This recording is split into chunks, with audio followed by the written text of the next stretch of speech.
70%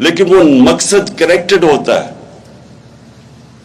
کہ آپ اپنے معاشرے کہ جتنا جتنا اللہ آپ کو نوازتا جائے،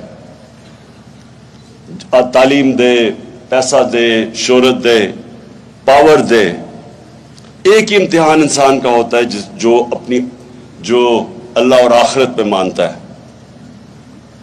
ایک ہی چیز ہوتی ہے کہ آپ دوسروں کی زندگی بہتر کیسے کر سکتے ہیں۔ آپ کا جو امتحان ہوگا، ہم سب کا امتحان ہوگا، جب ہم اپنے رب کے پاس جائیں گے تو وہ ایک ہی سوال پوچھے گا کہ جو میں نے تمہیں دیا تھا تم نے اس سے کیا کیا انسانیت کے لیے۔ اور یہ جب آپ کی تعلیم اور یہ کہ مقصد زندگی کا یہ ساتھ ساتھ جاتے ہیں۔ جو علامہ اقبال، جو میں نے بڑا انسسٹ کیا کہ اقبالیات پڑھائی جائے، کیونکہ علامہ اقبال ایسا ایک جینیس تھا جو شاید ہی مسلمان دنیا میں کوئی 400-500 سال تک اس طرح کا جینیس نہیں آیا۔ تو علامہ اقبال کی جو شاعری ہے وہ سارا وقت کنیکٹ کر رہی ہے انسان کو اوپر والے سے، مقصد زندگی کا۔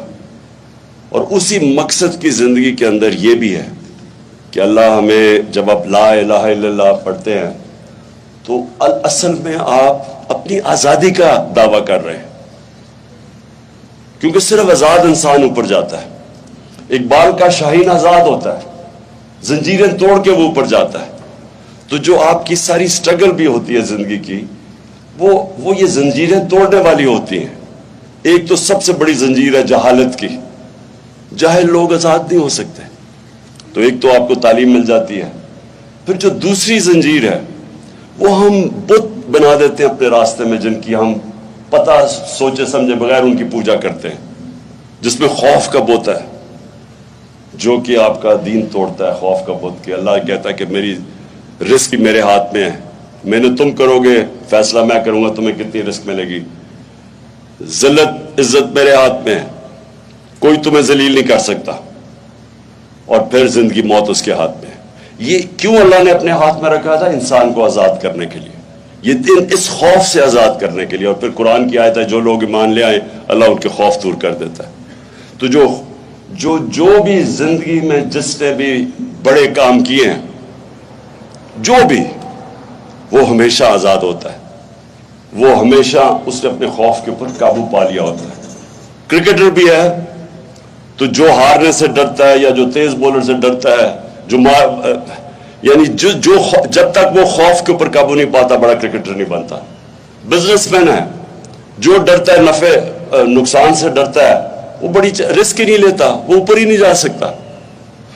جو سب سے بڑی میں مثال دیتا ہوں، جو سب سے پہلا آدمی ماؤنٹ ایوریسٹ کے اوپر سب سے اونچے پہاڑ پہ پہنچا تھا،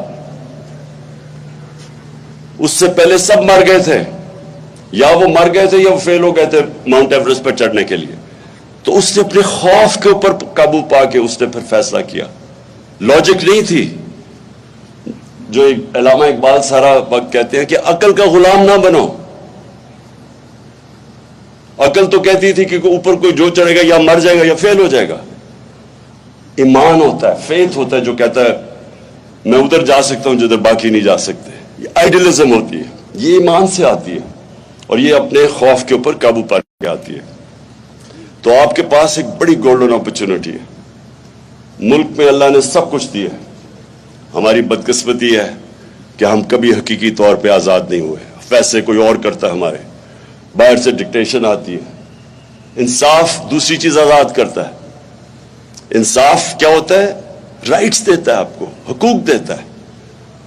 جب نبی صلی اللہ علیہ وسلم نے مدینہ کی ریاست سنبھالی تھی تو انہوں نے سب سے پہلے عدل اور انصاف قائم کیا تھا، رائٹس دیے تھے، خواتین کو رائٹس دیے تھے، پہلی دفعہ غلاموں کو رائٹس دیے تھے، اور پہلی دفعہ انصاف دے کے جو معاشرے میں پھر خوشحالی آئی تھی۔ پہلے انصاف آتا ہے پھر خوشحالی آتی ہے۔ کسی بھی معاشرے میں جدھر انصاف نہیں ہے وہاں خوشحال نہیں ہے۔ ساری آپ ڈیولپنگ ورلڈ دیکھ لیں، ساری ڈیولپنگ، ہر غریب ملک دیکھ لیں، جو بھی غریب ملک ہے اس کے اندر انصاف نہیں ہے۔ اور جو سب سے خوشحال ملک ہے، وسائل کے باوجود وہ خوشحال ہیں کیونکہ وہاں انصاف ہے. سوئٹزرلینڈ میں کچھ بھی نہیں ہے. 99.9% ہے ان کا رول آف لا انڈیکس کہ سب سے زیادہ انصاف ہے. ساری مسلمان دنیا میں 20% سے کم انصاف ہے. ہم رول آف انڈیکس میں 20% سے کم ہے. سو یہ جو ہے یہ انسان پھر اس کے لیے جد و جہد کرتا ہے. آزادی کوئی دیتا نہیں ہے پلیٹ پہ. زنجیریں گرتی نہیں ہیں, توڑنی پڑتی ہے. آزادی کوئی ملتی نہیں ہے, چھیننی پڑتی ہے. میں بڑا خوش ہوں اور اتنی دھوپ پہ آپ بیٹھے ہوئے اس لیے میں نے بڑی مختصر تقریر کیا ہے. مجھے خوشی یہ ہے کہ اتنی زیادہ ہماری اس علاقے میں ہماری فیمل ریپرزنٹیشن ہے. یہ بہت خوشحال چیز ہے ہمارے ملک کے لیے. اور انشاءاللہ میں آپ سب ادھر سے میں ایکسپیکٹ کرتا ہوں کہ نمل یونیورسٹی سے اس ملک کی فیوچر لیڈرشپ نکلے گی. شکریہ.